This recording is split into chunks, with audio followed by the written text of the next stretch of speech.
அப்ப நான் 4 lakhs வாங்கினேன். இப்ப அந்த வீடு 1 crore போகுது. மறைமலை நகர் எக்ஸ்டெண்ட் ஆகி இங்கிருந்து ஒரு 4 கிலோமீட்டர் எக்ஸ்டெண்ட் ஆயிடுச்சு. அது வரைக்குமே இப்ப மறைமலை நகர் இன்னைக்கு அப்பெல்லாம் ஏன் விட்டாங்கன்றது நான் இன்க்ளூடிங் மீ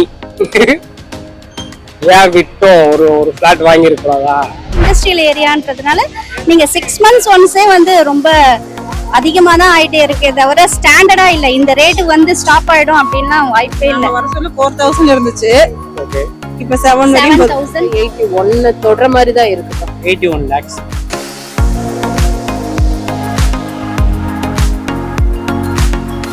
மறைமலை நகரை பொறுத்தளவுக்கு எந்த அளவுக்கு டெவலப் நல்லா வெல் டெவலப்ட் ஆயிடுச்சு. இப்ப நான் வந்தப்பெல்லாம் பயங்கர ஃபாரஸ்ட் ஏரியா மாதிரி தான் இருந்தது. இப்ப நல்லா டெவலப்ட் ஆயிருக்கு. அதுவும் இல்லாம லாஸ்ட் 11 yearsல வந்து பயங்கரமான டெவலப்மெண்ட். நான் வந்து எங்க அப்பா அம்மா வீடு வந்து ஓன் ஹவுஸ் தான் எங்களுக்கு. அப்ப நான் 4 lakhs வாங்கினேன். இப்ப அந்த வீடு 1 crore போகுது இங்க. ஆமா. இப்போ வந்து என்ன பட்ஜெட்ல வந்து இங்க ஒரு 1000 ஸ்கொயர் ஃபீட் வாங்கலாம்னா என்ன பட்ஜெட்ல வாங்கலாம்? Minimum 3.5 to 5. அதான் ஏரியா பொறுத்து. இப்ப NH1ன்னா வந்து உங்களுக்கு வந்து 7,000 6,000 தான் மினிமம் 1 square feet. NH2னா அப்படி போனீங்கன்னா அது ஒரு 4,500 5,000 அந்த ரேஞ்ச்ல வாங்கலாம். NH3 போனா அதுக்கு ஏத்த மாதிரி தான். அப்போ ரயில் நகர் அந்த குடலூர் அந்த மாதிரி போனீங்கன்னா 3,000 சம்திங் அந்த மாதிரி வரும். இப்போ ரயில் நகர்லாம் அந்த GST ரோட்ல இருந்து அங்க எவ்வளவு தூரம் வரும்? இங்க இருந்து மினிமம் ஒரு 3 to 4 kilometers வரும். 3 to 4 kilometersல என்ன பிரைஸ்ல விக்கிறாங்க? 3.5 அது அந்த ரேஞ்ச்ல வரும் ரயில் நகர். இப்போ வந்து GSTல இருந்து ஒரு 2 கிலோமீட்டருக்குள்ளனா என்ன பிரைஸ்ல விக்கலாம்? என்ன ரேஸ்னா 5,000 இங்க மினிமம். இப்போ 1 square feet போனீங்கன்னா ஒரு மினிமம் 5,000 இங்க ஆரம்பிக்குது. அவ்வளவுதான். கவர்மெண்ட் பாத்தீங்கன்னா ரொம்ப பீக்ல இருக்கு. எல்லா இண்டஸ்ட்ரியல் ஏரியா பிளஸ் எல்லாமே எல்லா இதுவும் இருக்கு, ஃபெசிலிட்டிஸ் இருக்க இது ஏரியா. இப்போ வந்து இங்க ஒரு ஸ்கொயர் ஃபீட் ரேட்டு வீடு ரேட்டுனா எவ்வளவு போகும்? ஸ்கொயர் ஃபீட் ரேட்னா இப்போதைக்கு எனக்கு தெரிஞ்சு அப்ராக்சிமேட்டா ஒரு ஸ்கொயர் ஃபீட் 7,000 to 10,000 கிட்ட எனக்கு தெரிஞ்சு அப்ராக்சிமேட்டா, எக்ஸாக்டா தெரியல, அப்ராக்சிமேட்டா. ஓகே. இப்போ GST ரோட்ல இருந்து ஒரு 2 கிலோமீட்டருக்குள்ள ஒரு லே அவுட் ஒரு ஸ்கொயர் ஃபீட் வந்து ஒரு என்ன பட்ஜெட்ல போகும்னு நினைக்கிறீங்க? எவ்வளவு 2 கிலோமீட்டர்ஸா? ஆமா. GST ல இருந்து ஒரு வீடு சொல்றீங்களா லேண்ட் வந்து பாத்தீங்கன்னா எனக்கு தெரிஞ்சு ஒரு 25 to 30 lakhs கிட்ட இருக்கும்.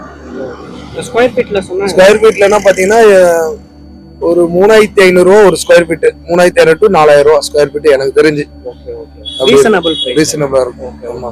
இங்க வந்து மறைமலை நகர் இவ்வளவு டெவலப் ஆகுறதுக்கு என்ன காரணம்னு நினைக்கிறீங்க? மெயின் சிப்காட் தான், இண்டஸ்ட்ரியல் ஏரியா. எல்லாருமே வந்து இது பண்றாங்க. வெளியூர்ல இருந்து வரவங்க வாடகை கொடுக்கறதுக்கு பதிலா ஒரு இண்டிவிஜுவலா வீடு இருந்தா அதை சேர்த்து வைக்கலாமே. அதை இன்வெஸ்ட்மெண்ட் பண்ணாலே போதும். வாடகை வர அமௌண்ட்டை ஒரு லேண்ட்ல போட்டு அதை இது பண்ணா அதுக்கு சோர்ஸ் ஏதாவது கிடைக்குதான்னு தான் பார்த்துருந்தாங்க.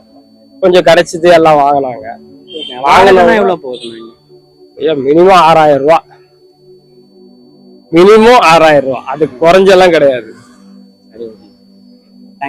ஆனா நல்ல டெவலப்மெண்ட் இங்க. ஏன்னா இங்க இருந்து ரயில்வே ஸ்டேஷன்ல இருந்து இறங்கி நடந்து வர்றதுக்கே போயிடுவாங்க. அது ஒரு 10 வருஷம் 15 வருஷத்துக்கு முன்னாடி வரத்துக்கு இறங்கி அங்க ரயில்வே ஸ்டேஷன்ல இருந்து இறங்கி கிராஸ் பண்ணி வந்து இங்க கொஞ்சம் போறதுக்கு. இன்னைக்கு அப்பெல்லாம் ஏன் விட்டாங்கன்றது நான் இன்க்ளூடிங் மீ ஏன் விட்டோம் ஒரு பிளாட் வாங்கி இருக்கிறதா எப்படி இருக்கு? வரும்போது நாங்க வந்து 2008ல வந்தோம். அப்ப இப்போ இந்த பஸ் ஸ்டாண்ட்ல அப்பதான் ஸ்டார்டிங். இதுக்கு பக்கத்துல எதுவுமே இல்ல. இப்ப மறைமலை நகர் எக்ஸ்டெண்ட் ஆகி இங்கிருந்து ஒரு 4 கிலோமீட்டர் எக்ஸ்டெண்ட் ஆயிடுச்சு. அது வரைக்குமே இப்ப மறைமலை நகர் தான் சொல்றாங்க. Okay okay. இப்ப மறைமலை நகர்ல வந்து லேண்ட் ரேட் எல்லாம் எவ்வளவு இருக்கும்னு நினைக்கிறீங்க? அதாவது அது ஏரியா பொறுத்து. NH1ல வந்து 10 போகுது per ஸ்கொயர் ஃபீட், NH2ல வந்து 7 to 8 போகுது, NH3ல வந்து 6 to 7 போகுது. அது ரேட் NH1 NH2 NH3ன்னு. ஓகே. இப்போ வந்து GST ரோட்ல இருந்து வித்தின் ஒரு 2 கிலோமீட்டருக்குள்ள ஒரு ஸ்கொயர் ஃபீட் இவ்வளவு விற்கும்னா எவ்வளவு சொல்லுவீங்க? GST ரோட்ல இருந்து லெஃப்டா ரைட்டா? லெஃப்ட். இந்த 2 கிலோமீட்டர்ஸ்ல அப்பனா NH2 தான் வரும். 2 கிலோமீட்டர்ஸ்னா மேபி NH2 தான் வரும். 7 to 8 per square feet. அதாவது 7 to 8 னா 7,000 to 8,000 per square feet. Maraimalai நகர்ல எந்த அளவுக்கு டெவலப்மெண்ட் இருக்குன்னு நினைக்கிறீங்க? மக்கள் தொகை ஜாஸ்தி ஆயிடுச்சுல, ரோட்லயே நடக்கும். இன்னொரு 1/2 hourல பாருங்க இந்த ரோட்ல நல்ல டிராபிக் ஆயிடும். ஸ்கொயர் ஃபீட் வந்து இங்க என்ன ரேஞ்சில விற்பாங்க? ரேட் கொஞ்சம் ஜாஸ்தி தான் சார். எவ்வளவு இருக்கு? நம்ம இப்போ நினைச்சா கூட வாங்க முடியாத ரேட்ல தான் இருக்கு. அதான் எவ்வளவு இருக்கும்? இன்னும் ரயில் நகர்லாம் போனீங்கன்னா 3500ல இருந்து 4000 சொல்றாங்க.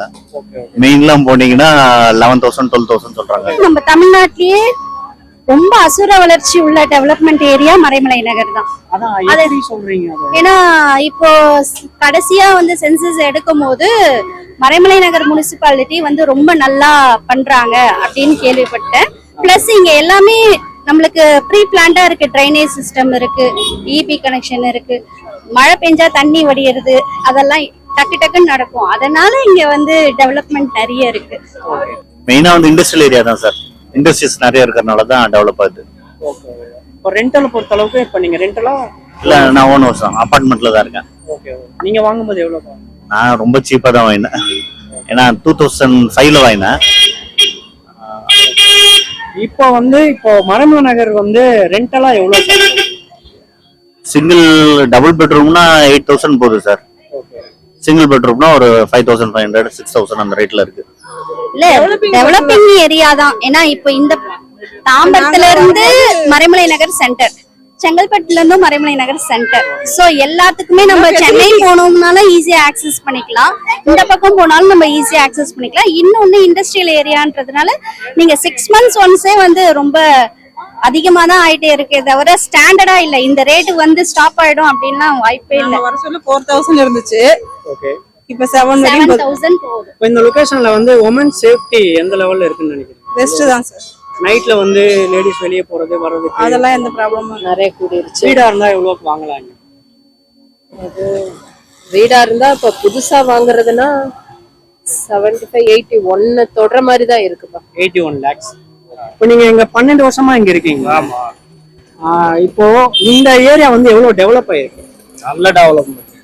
6 மணிக்கு மேல போலீஸ் ஸ்டேஷன் தாண்டி போகவே மாட்டாங்க யாருமே. வண்டி போறதுக்கு பயப்படுவாங்க. இது ஒரு 10 வருஷத்துக்கு மேல 10 வருஷத்துக்கு முன்னாடி ஒரு பைக்ல போனோம்னா கூட பயப்படுவாங்க, அந்த போக மாட்டாங்க. இப்ப இன்னைக்கு இங்க ஒரு இடம் கிடைக்குமான்றது ஒரு இதுதான். அப்பெல்லாம் இங்க யாரு வாங்குவான்னாங்க. ஓகே. இன்னைக்கு வந்து இங்க ஒரு 1/4 கிரவுண்ட் கிடைக்குமான்னா கிடைக்காது. ஓகேண்ணா. இப்போ வந்து கரெக்டா ஜிஎஸ்டில இருந்து ஒரு 2 கிலோமீட்டர்ல வந்து சைட் இருக்கு. எவ்வளவுக்கு விற்கலாம் ஸ்கொயர் ஃபீட்? இங்கேயே அதிகம் 4000 சில்லற மேல போகுது போல. இங்கேயே ஸ்கொயர் ஃபீட்லாம் 4000 சில்லற 4000 தாராளமா போகுது. ஓகே.